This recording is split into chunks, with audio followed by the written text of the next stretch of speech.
Oh, yeah.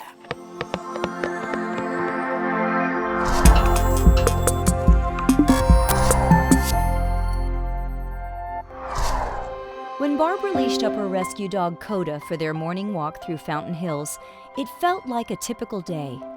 Their path takes them down the hill and into town, where they enjoy green spaces and beautiful views of the town's iconic fountain.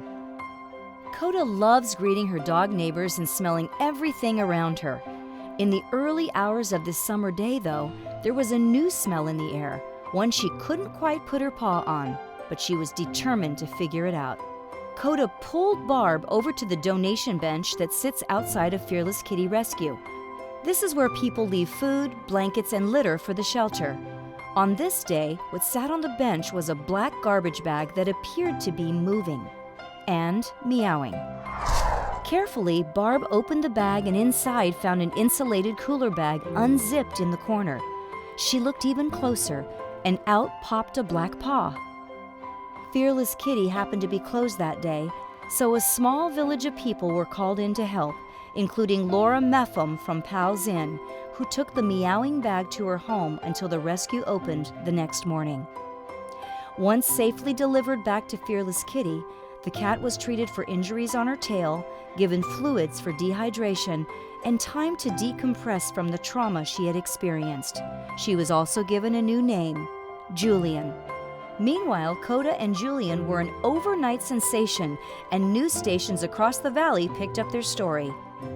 Across town, the Holland family were scrolling through social media when they came across Juliane's story. They have always adopted black cats and have a sweet spot for seniors and those with special needs, and Juliane fit that bill. Plus, something about her eyes captivated their attention. Juliane was healing from a tail amputation for her injuries, but as soon as she was available, they rushed to the rescue to meet her. It was love at first sight, and they took her home that day. Since then, she has settled in with her new family, including Kevin, a big, one-eyed cat, and her best friend. Looking at her today, except for her stubby tail after it was amputated, you would never know what she had endured. She and the Hollands are so grateful to Koda and her keen sense of smell for saving Juliane's life. Just a couple more hours on that bench in the hot Arizona sun, and she would not have survived. Koda, for your keen sense of smell, and Juliane, for your will and fight to survive, you are both our heroes.